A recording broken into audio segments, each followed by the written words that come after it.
Então tá, gente. Boa noite, né? Como foi dito, meu nome é Loren. Eu sou aluna de doutorado do Programa de Genética e Melhoramento da UFES, da UFES de Alegre. E hoje eu vou apresentar para vocês um pouquinho, né, sobre produtos naturais de plantas, com foco em alelopatia e o potencial bioherbicida. Só uma curiosidade, aqui na capa, né, da apresentação, eu quis fazer questão de trazer uma espécie que já é comprovada, né, como que possui efeito alelopático, que é a Centaurea maculosa, que é essa florzinha roxinha. Ela é nativa da Europa, mas atualmente ela é considerada uma praga nos Estados Unidos. Ela é conhecida popularmente como flor do mal. Ela possui inúmeros compostos que impedem a germinação e o crescimento de qualquer planta, né, que esteja próxima a ela. Então, ela é considerada uma planta invasora. Gostaria também de trazer, antes da palestra, falar um pouquinho sobre o laboratório de citogenética e cultura de tecidos vegetais, que é o laboratório que eu faço parte, lá na UFES de Alegre, e trabalho nele desde minha iniciação científica. Se vocês puderem estar seguindo a página lá no Instagram, é @labcitoecultura. Lá no laboratório, a gente faz pesquisas na área de citogenética, mutagênese e cultura de tecidos vegetais. Os professores responsáveis por lá são o professor Elias e a professora Milene. Então, se vocês tiverem interesse, gostarem, né, da apresentação e tiverem interesse em talvez ter uma parceria ou quiser desenvolver algum projeto com a gente, vocês serão muito bem-vindos. Então, produtos naturais de plantas, alelopatia e potencial bioherbicida.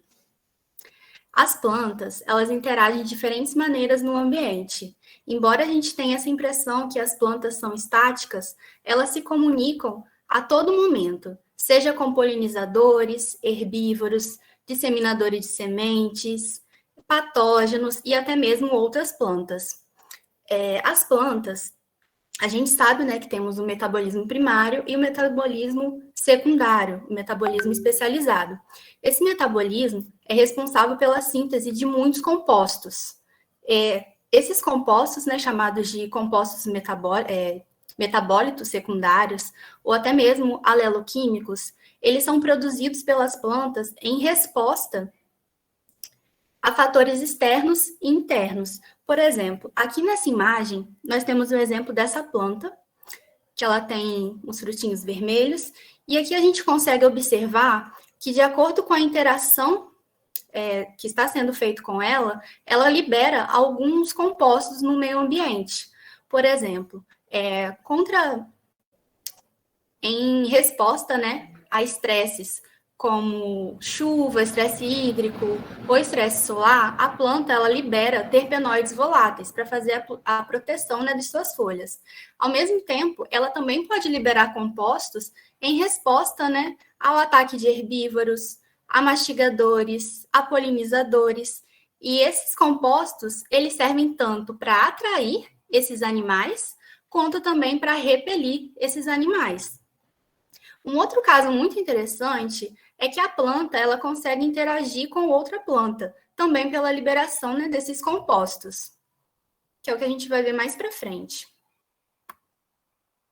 Aí aqui mostrando, né, dando destaque para a liberação desses compostos. E esses compostos, como eu disse, né, eles são biossintetizados pelo metabolismo secundário das plantas.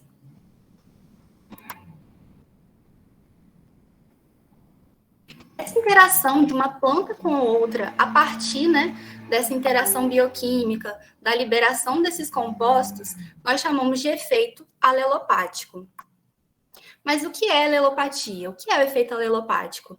A alelopatia ela é definida como a capacidade de uma planta em inibir ou estimular o crescimento e o desenvolvimento de outras plantas ou de micro-organismos através da liberação de compostos químicos no meio ambiente. Esses compostos nós damos o nome de aleloquímicos.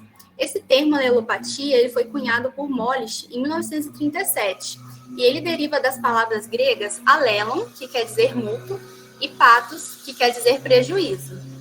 Então, a alelopatia nada mais é que um fenômeno de interação bioquímica entre plantas. Mas o que são os aleloquímicos, né? Os aleloquímicos, eles são substâncias não nutritivas produzidas pelo metabolismo especializado das plantas e pertencem a diferentes famílias químicas. Estes metabólitos secundários, né, eles estão associados a diferentes funções das plantas, estão envolvidos em mecanismos biológicos e ecológicos, que foi o que a gente viu na figura anterior.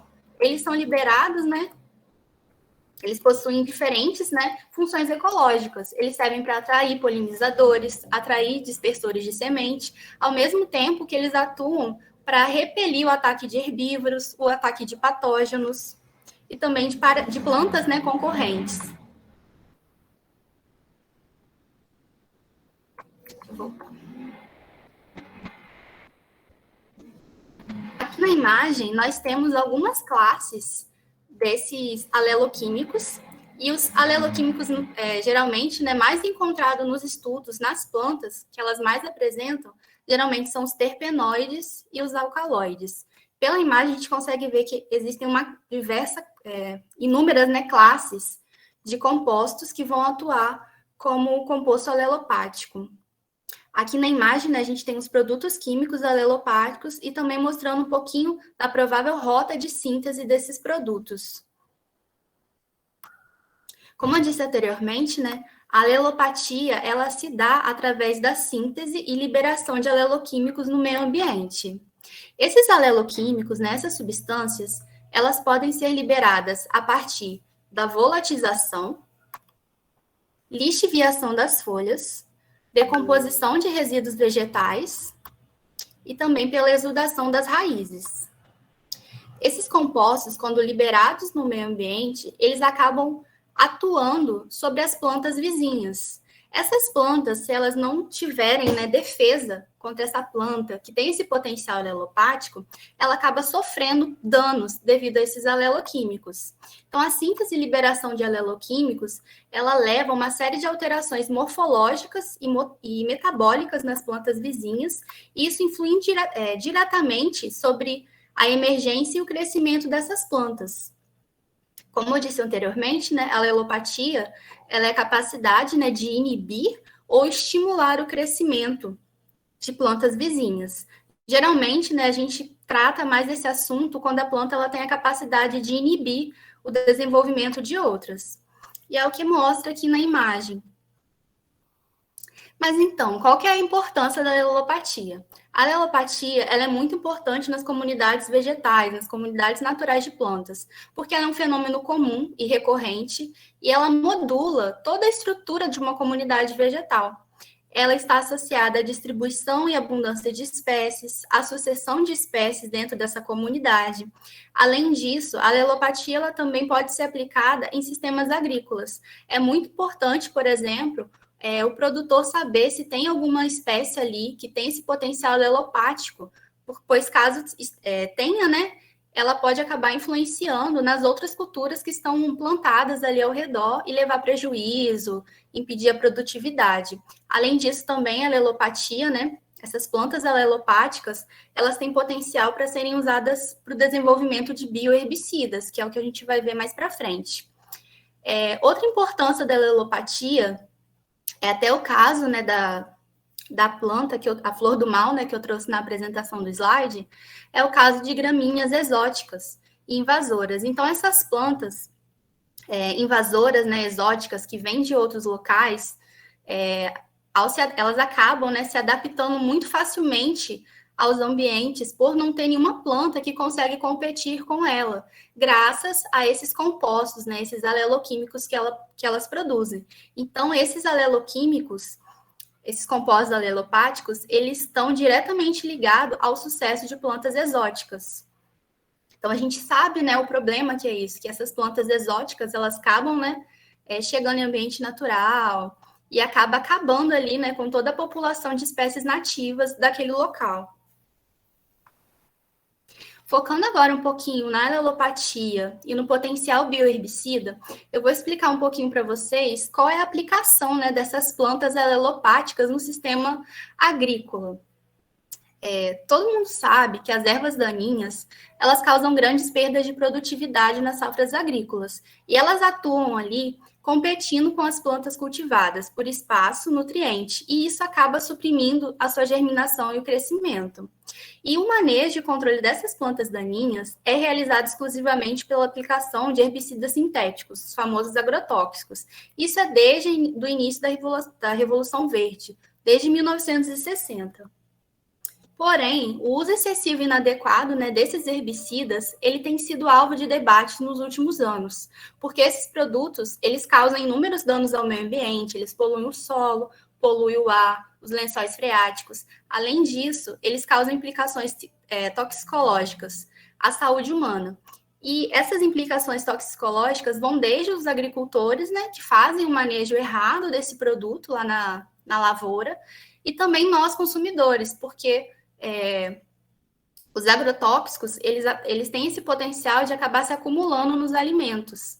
Então, isso pode levar à intoxicação, né, dos consumidores e também dos animais. Além disso, né, esse uso excessivo e inadequado desses herbicidas químicos, eles acabam, né, levando ao surgimento de ervas daninhas resistentes.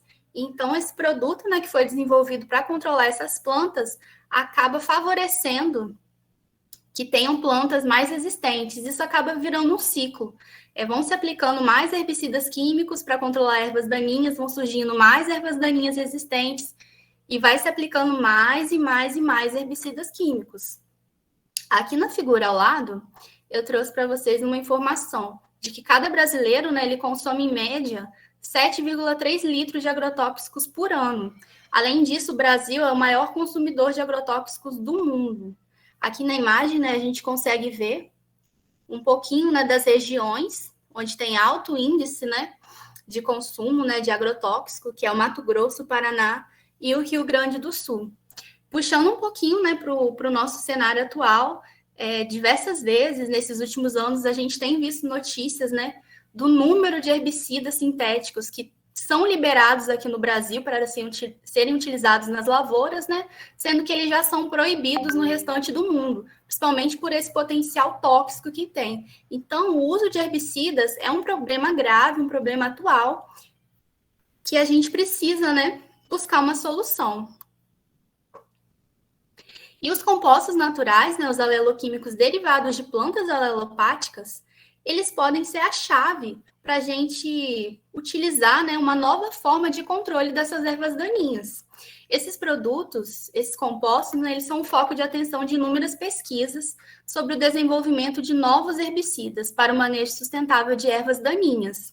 E quais são as vantagens, né, do uso desses aleloquímicos naturais?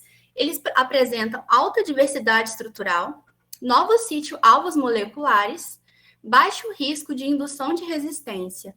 Além disso, eles são biodegradáveis, possuem meia-vida ambiental, né? Permanecem pouco tempo no meio ambiente, e a toxicidade deles é relativamente baixa, principalmente para organismos não alvos. E isso é o que, atualmente, né, o que a gente busca. Herbicidas, né, sustentáveis, ecológicos, e que não vão agredir nem o meio ambiente, nem a saúde humana, mas que mesmo assim vão ser capazes, né, de atuar sobre essas ervas daninhas. Alguns produtos, né, como óleos essenciais e extratos vegetais, eles têm sido apontados como fontes promissoras, né, para o desenvolvimento de herbicidas ecologicamente corretos para o manejo integrado, né, de pragas na agricultura orgânica. Nesse slide, eu trouxe para vocês alguns exemplos de trabalhos que a gente desenvolveu no laboratório, no Labcito, lá de Alegre, sobre óleo essencial, o uso do óleo essencial de diversas plantas, como espécies de psídio, esparatantélio, e também ácidos fenóxido-acéticos derivados de produtos naturais, que a gente testou o potencial alelopático, o potencial fitotóxico, né, em plantas modelos, para futuramente, quem sabe, né, a gente consiga desenvolver produtos, eles acabem virando produtos mesmo para a gente aplicar nas lavouras como bioherbicidas. Então, qual que é a importância da alelopatia? A alelopatia ela tem demonstrado a relevância das interações químicas planta a planta para a modulação da estrutura e funcionamento das comunidades. Além disso, essas plantas com potencial alelopático, elas são considerados herbicidas e defensivos agrícolas da próxima geração, configurando fontes promissoras, né, de herbicidas ecologicamente corretos. Agora, eu vou trazer para vocês o meu trabalho de dissertação, que eu apresentei, né, no final do mestrado, e ele é um pouquinho diferente, ele foge um pouco dessa pegada de bioherbicida. Esse trabalho ele foi voltado para a alelopatia em ambiente natural, e a gente investigou uma planta nativa de Restinga. Essa planta é lá do Parque Estadual de Jurubatiba, no Rio de Janeiro. E eu vou falar um pouquinho para vocês como que foi esse trabalho, porque esses testes que a gente fez com essa espécie, né, a gente pode aplicar, são os testes que a gente geralmente reproduz, com foco também em plantas com potencial bioherbicida. Esse trabalho, né, como eu falei, foi da minha dissertação de mestrado, ele aborda a alopatia com foco em ambientes naturais. Ele já foi aceito para publicação na análise da Academia Brasileira de Ciências, a gente já só está esperando, né, ele ser lançado, e vou falar um pouquinho dele para vocês agora. Acabei esquecendo de falar o nome do trabalho, Triagem Fitoquímica e Efeitos Fitocitotóxicos da Missa Vitoriana Tropical. Ela é da família Myrtácea. A motivação por trás dessa pesquisa, ela veio de um artigo do professor Mário, que ele é lá da UFES, ele trabalha com ecologia. Ele, ao analisar, né, estudar a restinga de Jurubatiba, ele notou um comportamento muito diferente. Ele observou que a segregação espacial das espécies nas moitas de vegetação de restinga, elas poderiam estar sendo influenciadas pela alelopatia dessa espécie, a Missa vitoriana. Então, evidências de campo, elas sinalizam a alelopatia de Missa vitoriana. Este estudo, realizado por Gabin et al. 2016, em moitas de vegetação de restingas na floresta atlântica, ele encontrou um padrão de ocupação espacial intrigante. Eu quero que vocês observem a figura B, onde está escrito Missa vitoriana.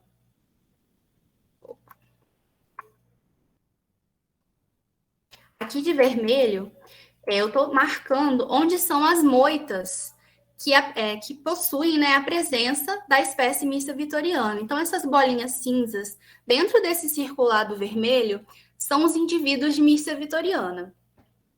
E o que essas outras espécies são outras espécies, né, encontradas também na vegetação de restinga. O que os pesquisadores observaram? Esses 4 quadrantes, eles são referentes ao mesmo local, são referentes ao mesmo local. Então, o que eles observaram? Que aonde tinha a planta Missa vitoriana, eles não encontravam, ou encontravam muitos poucos indivíduos de Erythroxylon subsesse, na letra A, Mycene parvifolia, na figura C, e Eugênia rotundifolia, na figura D. Se vocês observarem, né, que eu sobrepus esse traçado vermelho, a gente consegue observar que nesse local, né, dentro ali do traçado vermelho, que é onde tem as espécies de Missa vitoriana, quando a gente sobrepõe, a gente observa que não tem indivíduos de Erythroxylon subsessile e Mycene parvifolia dentro desse local demarcado. Em Eugênia rotundifolia, a gente consegue ver até alguns indivíduos, mas isso foi uma questão que deixou esses pesquisadores, né, intrigados. O porquê que está acontecendo isso?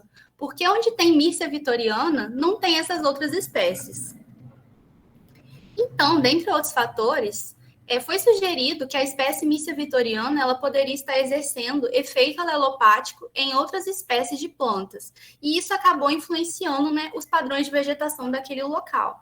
Aqui na primeira imagem, a gente tem, né, uma moita de vegetação, que foi uma das moitas, né, onde esse estudo foi realizado. E só recapitulando, nas moitas, né, que tinham abundância de Missa vitoriana, não eram encontradas indivíduos de Erythroxylon subsessile e Mycene parvifolia. Então, justificando, né, o porquê de eu desenvolver esse trabalho no mestrado, embora esses pesquisadores, né, eles tenham relatado, sugerido esse efeito alelopático, o potencial alelopático dessa espécie, ele nunca foi testado. E outro fato importante é que a Myrcia vitoriana, ela pertence à família Myrtácea, e essa família, ela é rica, né, em abundâncias de espécies, ela está presente em diferentes biomas e muitas espécies dessa família já são conhecidas por ter um potencial alelopático, o que acaba, né, corroborando com essa hipótese de que talvez a Myrcia vitoriana ela tenha efeito alelopático, ela produza compostos, né, alelopáticos. Aqui na imagem do lado, a gente tem um pouco, né, da própria espécie Myrcia vitoriana. Em A, a gente tem a moita de vegetação, em B, a planta um pouco mais de perto, né? E nas letras restantes dando evidência para os frutos dessa planta. Então, qual foi o objetivo do trabalho? Foi investigar os efeitos fitotóxicos do óleo essencial e dos extratos aquoso e etanólico de Myrcia vitoriana através de suas atividades no desenvolvimento inicial, que seria atividade fitotóxica, e no ciclo celular, seria atividades citotóxicas, de plantas modelos, Lactuca sativa e Allium cepa. Mas por que, né, investigar o óleo essencial e os extratos aquoso e etanólico? Porque como eu falei para vocês lá no comecinho, esses compostos, né, alelopáticos, eles podem ser liberados pela planta pelo meio ambiente a partir da volatização, que seriam dos compostos voláteis, no caso que a gente consegue, né, retirar esses compostos, estudar graças à extração do óleo essencial da planta, e também esses compostos podem ser liberados a partir da lixiviação das folhas e também da decomposição das folhas, né? Quando elas caem ao solo, acaba que esses compostos, eles entram ali em contato com o solo e acabam atingindo outras plantas. Então, os extratos aquoso e etanólico são uma forma, né, da gente poder estudar esses compostos, né, que vêm das folhas dessa planta. Só recapitulando, que a alelopatia, né, esses compostos alelopáticos, eles não estão restritos somente às folhas da planta. Eles podem ser encontrados nos frutos, no caule, nas raízes, em diversos órgãos. E aqui no trabalho, nós testamos, né, esse potencial alelopático, essa atividade alelopática, em duas plantas modelos, que foi a Lactuca sativa e o Allium cepa. E por que, né, estudar em plantas modelos? Porque essas plantas, elas já são bem conhecidas, elas são de fácil acesso, sabe-se, né, como que é o ciclo de vida dessa planta, elas têm a germinação rápida, cromossomos grandes, que vai facilitar as análises. Então, os materiais e métodos. Nós coletamos, né, plantas, folhas sadias de 9 indivíduos de Myrcia vitoriana, e nós escolhemos as mesmas moitas do artigo que motivou esse estudo.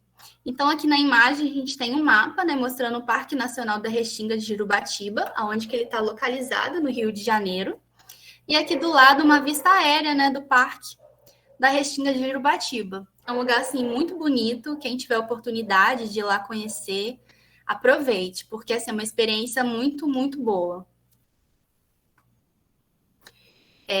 Para a obtenção do óleo essencial, nós extraímos eles através de hidrodestilação. A gente usou um aparelho do tipo Clevenger, que é o que está enfatizando aqui na figura ao lado.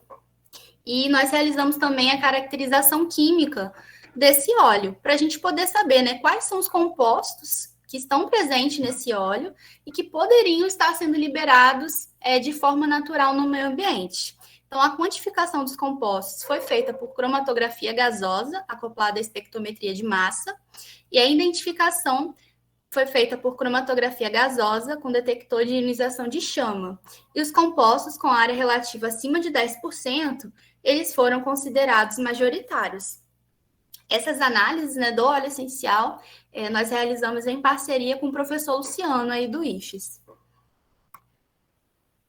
Os extratos foliares, né? Nós utilizamos 2 extratos, que foi o extrato aquoso, que a gente preparou a partir da infusão das folhas, como se fosse um chá, e o extrato etanólico, onde a gente usou o álcool 70% como extrator orgânico desses compostos. E por que, né, a gente utilizou 2 extratos? Porque cada método de extração, ele vai extrair compostos com propriedades diferentes. Por isso que a gente optou, né, de ter o óleo essencial e 2 tipos de extratos, para a gente poder, né, investigar com maior amplitude, né, quais seriam esses compostos que poderiam estar ali exercendo, né, o efeito alelopático. Para poder identificar os compostos, né, as classes de compostos presentes nesses extratos, nós fizemos um rastreio fitoquímico por método qualitativo. Foram realizadas uma série de reações para a detecção desses metabólitos secundários. E a gente observou, né, os resultados foram positivo ou negativo para cada metabólito investigado. E essa investigação, ela partiu, né, ela se embasou em mudança de coloração e precipitação. Exposição aos tratamentos. Então, nós usamos diferentes concentrações, tanto do óleo essencial quanto dos extratos, para a gente poder, né, avaliar esse efeito alelopático. Utilizamos como controle negativo a água destilada e o solvente de clorometano, que foi o solvente que a gente utilizou na preparação do óleo essencial, para a gente poder ter a certeza, né, que o efeito era realmente do óleo e não do solvente ali que a gente utilizou para diluir ele. Como controle positivo, nós utilizamos o glifosato, que é um herbicida comercial, é o famoso Roundup, e também o metano sulfonato de metila, que ele é um agente alquilante do DNA, é responsável, né, por causar uma série de alterações ali no ciclo celular. E os experimentos, né, foram realizados com 25 sementes de cada modelo vegetal, 25 sementes de alface, 25 sementes de cebola, e nós fizemos a incubação, né, dessas sementes em câmara de germinação, na BOD, a temperatura de 24 graus, mais ou menos. E quais foram, né, as variáveis avaliadas nessa análise macroscópica? Nós avaliamos a porcentagem de germinação, o índice de velocidade de germinação, o crescimento radicular e o crescimento da parte aérea dessas plantas modelos expostas, né, ao óleo essencial e aos extratos de Myrcia vitoriana.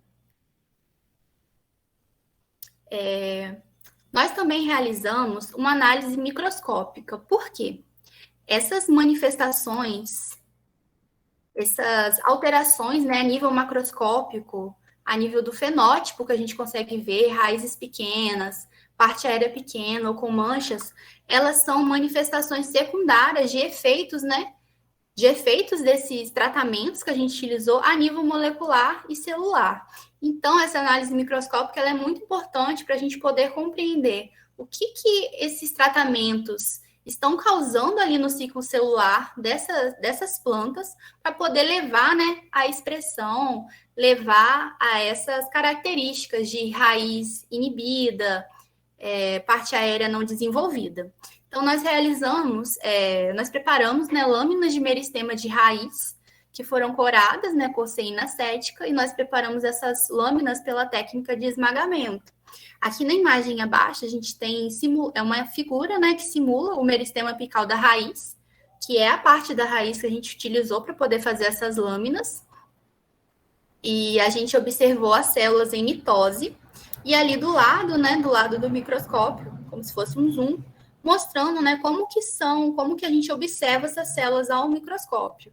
Então, a gente consegue ver nessas células rosadas, e essa análise microscópica, ela consiste em analisar o índice mitótico, né, o número de células que estão ali realizando a mitose, e também se tem a ocorrência de aberrações cromossômicas, ou seja, a gente observa, né, dentre as fases da mitose, que é prófase, anáfase, telófase, metáfase, a gente observa se tem células que estão nessa fase, só que elas estão anormais, elas estão apresentando, né, alguma alteração, que é o foco, né, dessa análise microscópica, porque essas alterações, né, tanto nucleares e cromossômicas, elas vão nos indicar qual que é o efeito desses tratamentos que a gente aplicou, qual que é a ação, né, desses tratamentos. A análise estatística, nós fizemos delineamento inteiramente causalizado, foram utilizadas 5 repetições para cada tratamento, os dados, né, eles foram submetidos à ANOVA e os valores médios foram submetidos ao teste de Dunnett. Esse teste de Dunnett, ele é um teste estatístico que ele compara os controles, que seria a água, o glifosato, o diclorometano, com os tratamentos. Então, através desse teste, a gente consegue dizer se alguma daquelas concentrações que eu utilizei, se ela foi igual ou não aos meus tratamentos. E a análise estatística ela foi realizada através do programa R. Vamos para os resultados, né, e discussão.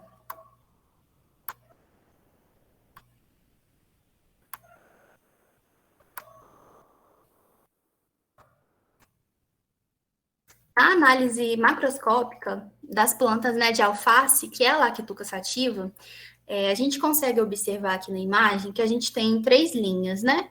As bolinhas pretas são referentes ao óleo essencial, a cinza ao extrato aquoso e as branquinhas ao extrato etanólico. E embaixo, né, a gente tem as concentrações e no outro eixo nós temos, né, a porcentagem, né, porcentagem de germinação, do índice de velocidade de germinação, do crescimento das raízes, né, e do crescimento da parte aérea.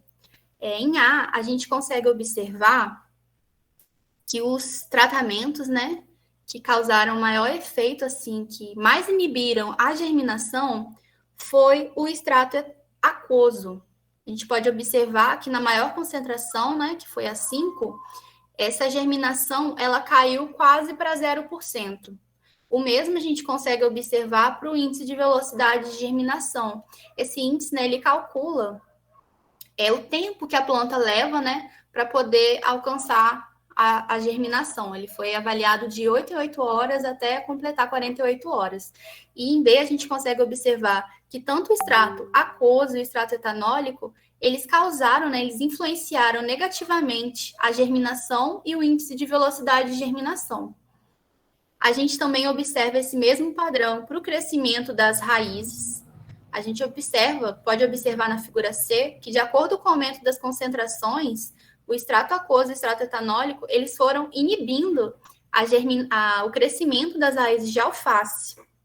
E se vocês observarem, tem 2 linhas tracejadas. A primeira, ela é referente à água destilada, que foi o controle negativo, e a segunda linha, que está um pouquinho mais espaçada, ela é referente, né, ao herbicida glifosato.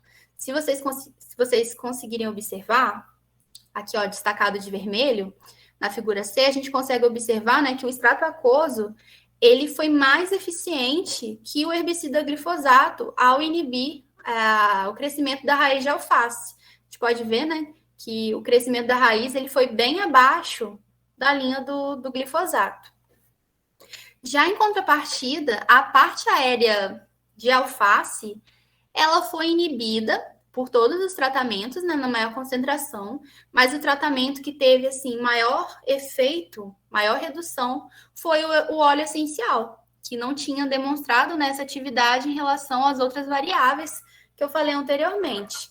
Então, em alface, né, nós observamos que houve a redução das taxas de germinação, do índice de velocidade de germinação, do crescimento das raízes e do crescimento da parte aérea.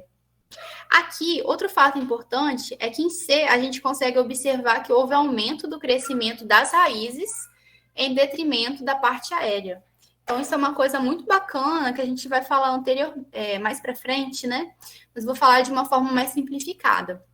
O crescimento das raízes, ele foi avaliado com 48 horas da planta, né, exposta aos tratamentos.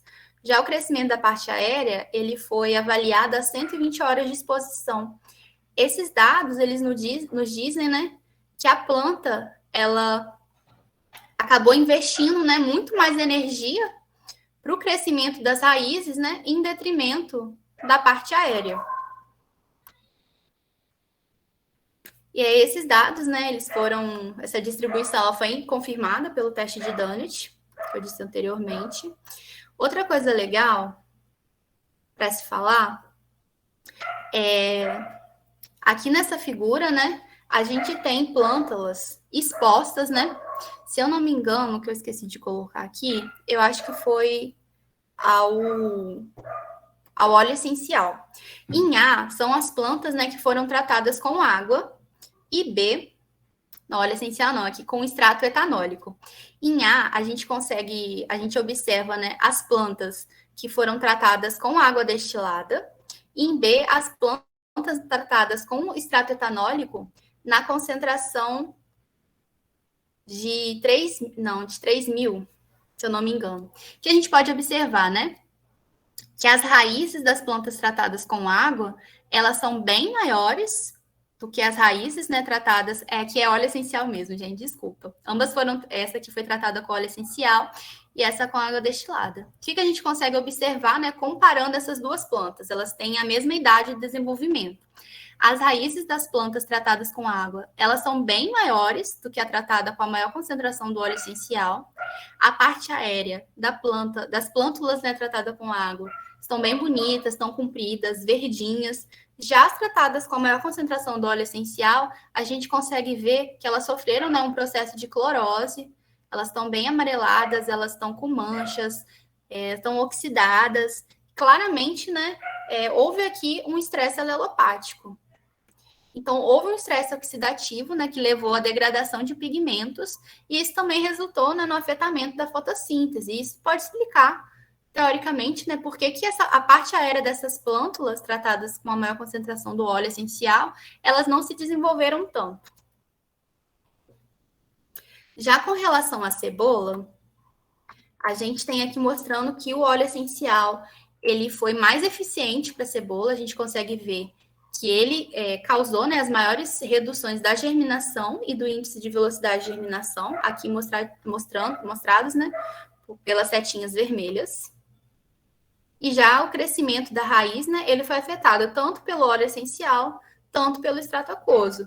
E recapitulando, né, a segunda linha tracejada é referente ao herbicida glifosato, a gente consegue ver, né, que o óleo essencial e o óleo essencial, ele teve um efeito muito maior do que esse herbicida para germinação, velocidade de germinação, mas isso assim já é meio que esperado, né? Porque o glifosato é um herbicida pós-emergente, mas aqui no caso do crescimento das raízes, né, a gente consegue ver que tanto o óleo essencial quanto o extrato aquoso, eles tiveram o mesmo efeito que o herbicida glifosato.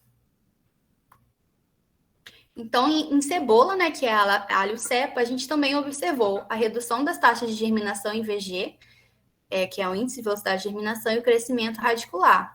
E aqui, né, as plantas elas foram mais sensíveis ao óleo essencial. E em alface, se a gente voltar, a gente percebe que, com exceção do crescimento da parte aérea, né, as plântulas elas foram muito mais sensíveis aos extratos aquoso e etanólico.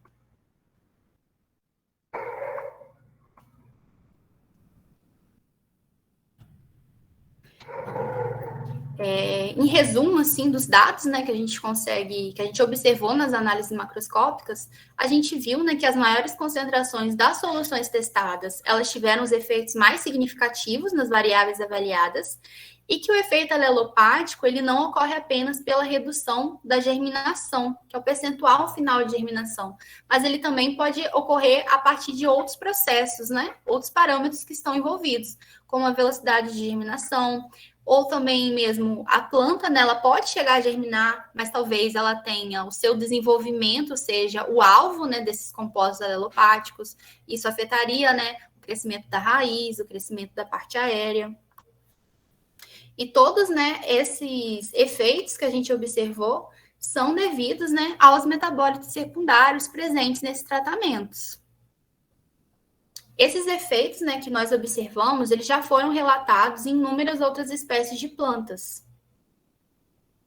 Em ambientes naturais, essas alterações, né, essas alterações metabólicas, morfológicas, elas acabam dificultando o estabelecimento dessas plantas afetadas. E isso leva, né, à modificação da dinâmica populacional das espécies e à sucessão dentro da comunidade.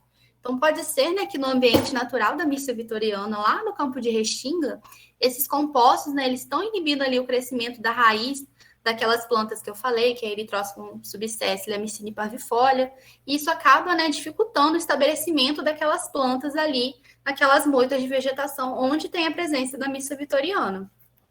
Então, de acordo com esses dados, né, é sugerido que o efeito alelopático das substâncias liberadas das folhas de Missa vitoriana, ela pode favorecer a abundância dessa espécie em campo, diminuindo as outras espécies, né, competidoras que estão ali na mesma moita de vegetação que ela.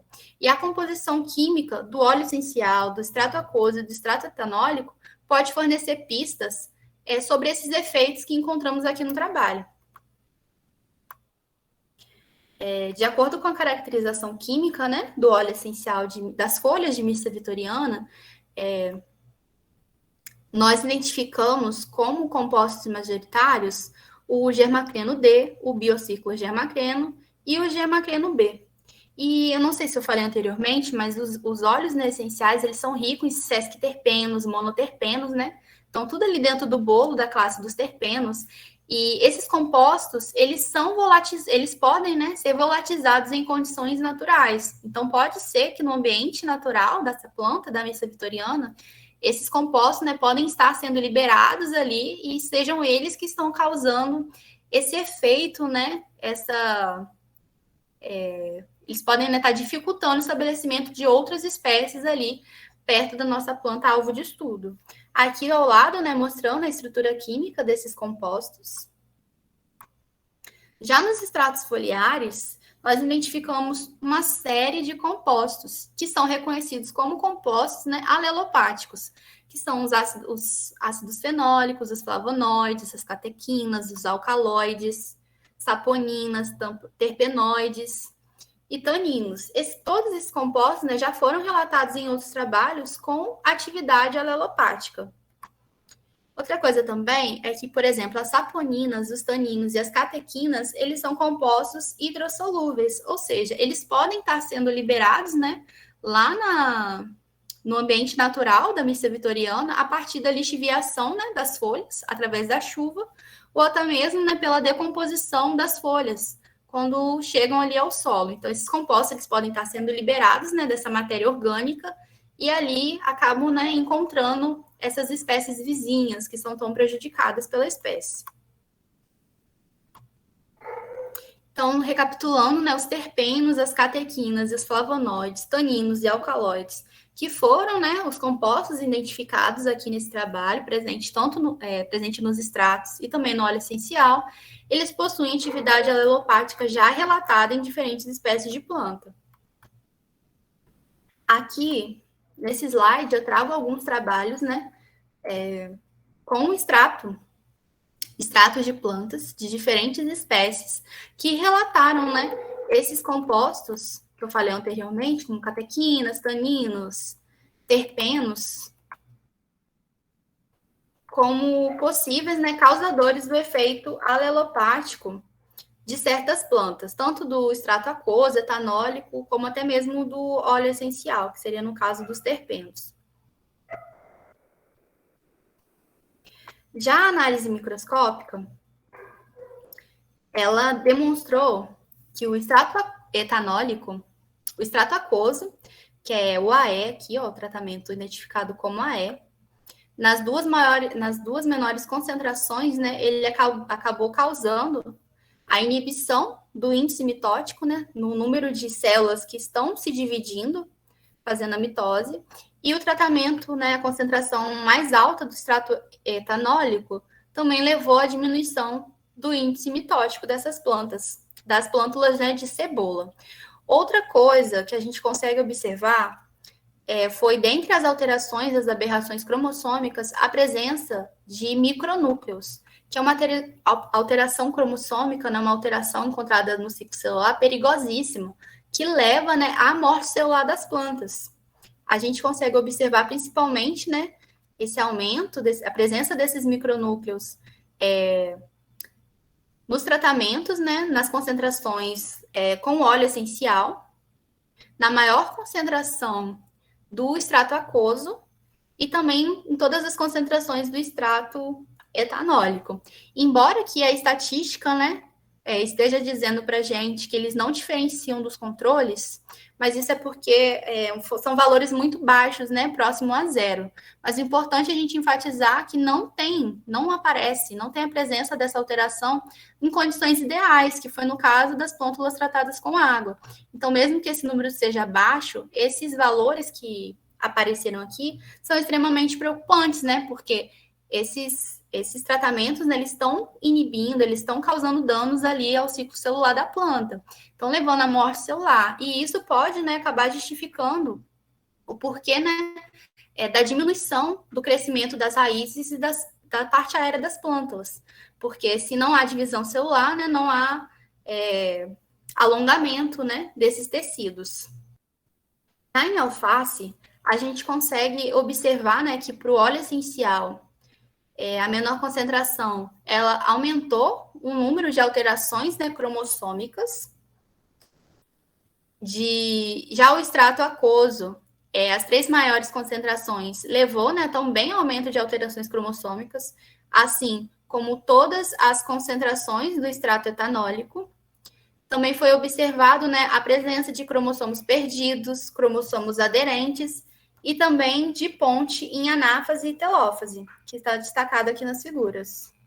Aqui no extrato etanólico, as letrinhas estão D, mas a gente já corrigiu, letra C. Elas foram iguais, né, ao MMS, que é o agente alquilante que causa danos ao DNA. Então, mostrando que sim, esse tratamento, né, o extrato etanólico e o extrato aquoso, as 3 maiores concentrações, e também a menor concentração do óleo essencial, né, elas causaram danos ali sim ao ciclo celular. O índice mitótico, ele é um parâmetro utilizado para indicar a citotoxicidade de substâncias, e a redução dele indica uma perturbação na divisão celular, o bloqueio do início da prófase e, consequentemente, o impedimento da divisão e da proliferação celular. Esse efeito, né, mitodepressivo, né, que é a diminuição do índice mitótico, ele pode ter causado a redução do crescimento das raízes. A redução do crescimento das raízes, sem que houvesse, né, redução do índice mitótico, pode ter ocorrido como uma consequência, né, da ação de saponinas e taninos sobre a germinação. Isso foi evidenciado, né, pela redução da porcentagem de germinação e diminuição do IVG. Esse último trecho aqui é com relação aos tratamentos que causaram redução das raízes, mas que o índice mitótico ele não foi reduzido. Então, aqui pode-se explicar, né, como uma consequência da ação, né, dessas saponinas na germinação. O aumento, né, da frequência de alterações cromossômicas em relação ao controle negativo água indica a ação genotóxica de substâncias presentes nos tratamentos. Essas alterações, elas ocorrem a partir da modificação na estrutura, no número de cromossomos. E esses compostos e essas alterações cromossômicas, elas podem, né, ter efeitos, elas podem ser causadas por agentes clastogênicos e aneugênicos. Os agentes, né, clastogênicos, eles são causados por compostos clastogênicos. Esses compostos, eles vão ali causar quebras no DNA. Já os compostos aneugênicos, eles vão interferir no fuso mitótico, levando a erros durante a segregação cromossômica, resultando, né, na eliminação de material genético e na formação de células poliploides. Aqui nessa imagem, a gente traz, né, eu trouxe para vocês algumas das alterações cromossômicas que a gente observou, tanto no ciclo celular de alface, quanto no ciclo celular de cebola. Na letra A, a gente tem a aderência cromossômica. Essa aderência, né, ela é caracterizada pela formação de aglomerados, devido, né, à ligação de substâncias tóxicas aos grupos fosfatos do DNA durante a condensação. A gente consegue observar que o material genético, ele está bem compactado, ele está bem corado, mostrando que ele está bem condensado. Já em B, aqui no cantinho, olha, a gente consegue ver uma bolinha pequenininha. Esse aqui são os micronúcleos.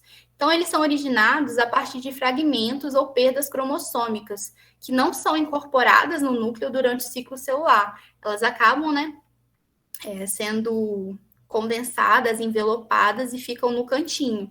Isso ali prejudica o desenvolvimento da planta, pode levar a planta à morte celular. Já em C, a gente tem uma alteração cromossômica que geralmente a gente encontra muito nos trabalhos, né, de alelopatia, que são as semetáfases. Na semetáfase também cromossomos perdidos. Essas semetáfases, elas são alterações aneugênicas, ou seja, estão relacionados ali à ação, né, sobre as fibras do fuso mitótico durante a metáfase. O que acontece? Por algum motivo, né, acaba que o fuso mitótico ele não é formado. Então, as fibras do fuso, como elas são inexistentes, elas não conseguem puxar os cinetocoros, os cromossomos, para o plano, né, de divisão da célula, para assim a gente para poder alinhar, né, primeiramente os cromossomos no plano de divisão e depois puxar, né, esses cromossomos para as extremidades da célula ali, para a gente poder ter a progressão do ciclo, né, para anáfase e telófase, e depois para a citocinese. Então, esses cromossomos, eles acabam ficando perdidos ali dentro do citoplasma da célula. Então, eles não, a célula, ela não consegue progredir no ciclo. Isso também pode causar danos ali, interferir no ciclo celular. Outra alteração em D que a gente pode observar são as pontes cromossômicas. Essa célula aqui destacada na figura D, ela está na fase de anáfase, que né, são quando os cromossomos, né, eles são puxados, né, para os polos da célula. Se vocês observarem bem aqui no meio, a gente tem como se formando uma ponte de um lado da anáfase para outra anáfase, né, das anáfases dos cromossomos de polos opostos. Isso ocorre pela ação, né, de agentes clastogênicos. O que esses agentes fazem? Eles acabam cortando os telômeros dos cromossomos, né? Que é aquela região ali que fica na parte final do cromossomo, protegendo ele, né? E essa perda dos telômeros nas extremidades do cromossomo acaba fazendo, né, que os cromossomos eles se atraem, né? Eles acabam se ligando, formando essa ponte entre anáfase. E isso vai levar além de causar, né, quebras cromossômicas, vai levar, sim, a erros na segregação durante a mitose. Então, quais são as considerações finais, né?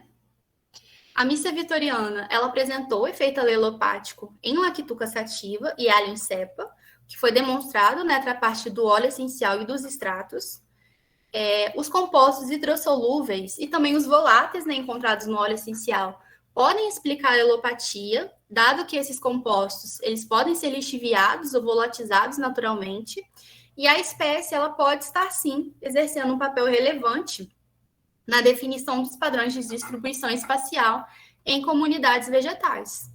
Então, os estudos futuros, né, que a gente já está planejando no final desse ano, começo do ano que vem, é testar, né, o efeito dessa espécie em experimentos, né, a campo, testando não em plantas modelos, mas sim nas plantas, né, que realmente são inibidas por ela a campo, né, que seria a Erythroxylon subsessile e a Mycene parvifolia. Além disso, nós pretendemos isolar e identificar as substâncias tóxicas presentes nas folhas e para que, de certa forma, né, a gente consiga elucidar a maneira com que esses compostos são liberados no meio ambiente, se é por volatização, se é por lixiviação, e a gente conseguir traçar um plano, né, que explique como que a missa vitoriana ela está impedindo, né, a germinação e o desenvolvimento das suas plantas vizinhas, né, à sua comunidade vegetal. E a apresentação foi isso. Eu quero agradecer, né, o convite para poder estar apresentando um pouquinho do que eu trabalho aqui para vocês. Queria agradecer, né, a FAPES, a CAPES, a UFES, né, que patrocinam, dão todo o suporte, né, para que esses experimentos ocorram. E qualquer dúvida, vocês podem entrar em contato comigo pelo e-mail ou mesmo entrar em contato, né, pelo Instagram do laboratório, caso vocês queiram desenvolver algum trabalho, tenham alguma ideia, queiram desenvolver alguma parceria. E é isso, gente.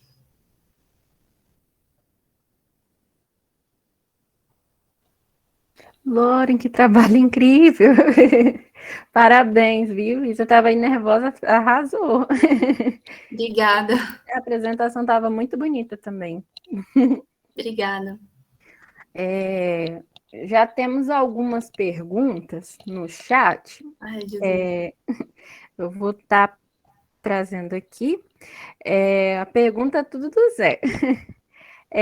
A primeira, ele faz a pergunta, né? Se existe uma classificação comercial dos compostos aleloquímicos. Se sim, é com base na estrutura da molécula ou na forma de atuação dessas moléculas na planta? Então, tem alguns herbicidas já, que eles já são produzidos a partir de produtos naturais, mas geralmente eles são fabricados a partir de um composto isolado, né, daquele produto natural, do óleo, do extrato. Então, esses trabalhos, né, eles investigaram cada composto presente no óleo essencial, no extrato, identificaram esse composto, né, causador desse efeito, e esse herbicida, né, ecológico foi feito com esse composto, não com o extrato em si, ou com um composto, ou com óleo essencial no geral, entendeu? Acho que está respondido. A outra pergunta é se existe algum programa ou projeto de melhoramento que é voltado para a produção de plantas com elevada produção destes compostos, e se há produtos comerciais com compostos aleloquímicos como ingrediente ativo. Então, já tem produtos, né, comerciais que são derivados de plantas alelopáticas. Agora, programa de melhoramento, bem, na UFES não tem ainda. Eu não sei se em outras instituições, né, já se tem isso, mas eu acho pouco provável. Porque a gente, para ser um produto viável, né, a gente precisa levar um melhoramento para ter um aumento, né, dessa produção desses compostos. Então, eu acho que ainda não tem. Eu não tenho conhecimento. Acaba que fica muito limitado, né? Deixa eu ver outra pergunta.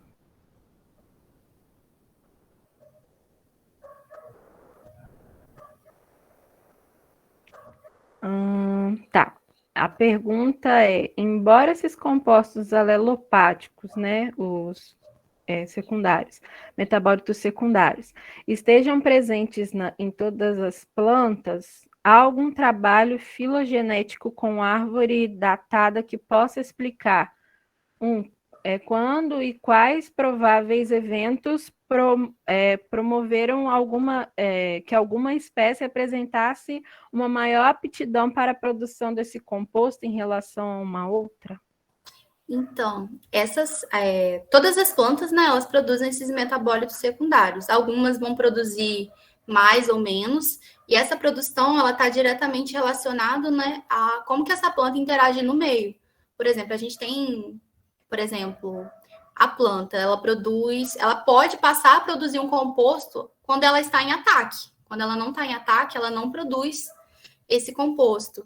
E a composição química e a produção desses compostos, eles são muito variáveis. Eles variam com a época do ano, com a estação, a forma que a planta foi coletada, o horário que a planta foi coletada. Tudo isso influencia, né, na composição química e na quantificação desses compostos ali na planta.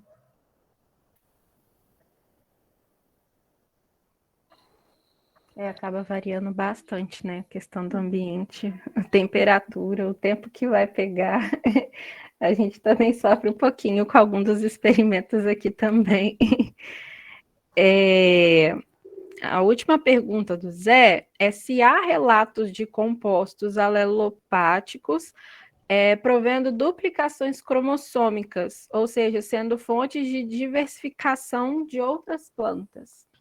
Então, tem alguns trabalhos que mostraram, né, que compostos alelopáticos, eles acabam, eu não sei se seria duplicação cromossômica, mas eles acabam, né, gerando células poliploides. Quando a gente faz aquela identificação ali no ciclo mitótico, a gente consegue observar, às vezes, né, uma poliploidia ali, um número muito aumentado de cromossomos. Só que eu acho que essa duplicação, né, essa poliploidia, ela não é passada para frente. Porque a planta, como é na mitose, né? Isso não é passado geneticamente para outras plantas, para as plântulas filhas. E também, geralmente, essas plantas acabam, né, morrendo. Sim, entendi. Tem mais pergunta, pessoal? Mais alguém? Ei, Bárbara. Ei, Loren. Ei, professora. Tudo jóia, Loren? Eu cheguei um pouquinho atrasada, Loren, porque hoje eu tive um compromisso. Ô, Loren, eu sou professora aqui do campus, meu nome é Monique. Queria agradecer, né, de você estar aqui participando com a gente. A palestra foi excelente. A Bárbara falou que ali que você no início falou que estava nervosa, nem parecia, tá? Você apresentou super tranquilo, foi super didático, né? Eu ministro a disciplina de biologia celular no campus e eu gosto bastante de FIA, né? Sua apresentação ficou lindíssima, muito bonita, a parte de microscopia, né? Super atraente, né? O seu apresentação ali dos cromossomos, as diferentes fases, né? Da mitose. Creio que você tem usado alface e cebola, né? Por serem modelos mesmo, né, nessa parte assim, de microscopia, pela visualização mais fácil, né, na microscopia. E eu acho, talvez eu não tenha pego. A microscopia que você usou foi qual mesmo, Loren? Foi o microscópio de luz comum mesmo. Uhum, sim. E essa parte dos óleos essenciais, assim, é bem interessante, né? Tem inúmeras aplicações. A gente já tem até alguns programas, né, de melhoramento, né, com essa aplicação mais fitoquímica, com essa parte mais de óleo essencial. São Paulo desenvolve alguns, né, e tem realmente algumas culturas que são mais fáceis, né, de extrair, outras mais difíceis, né. É bem legal, você trabalhou aí com a parte macroscópica, microscópica, né, um trabalho bem encantador mesmo, você aprendeu aí diversas técnicas, parabenizar aí você, seu orientador, parabéns aí para você, para toda a equipe, excelente trabalho, muito bonito. Só me parabenizar. Obrigada, professora. Okay. Vou fechar aqui, senão atrapalho. A gente agradece mais uma vez, Loren, muito obrigada, sua apresentação foi muito boa, realmente, eu achei incrível, gratidão. Obrigada.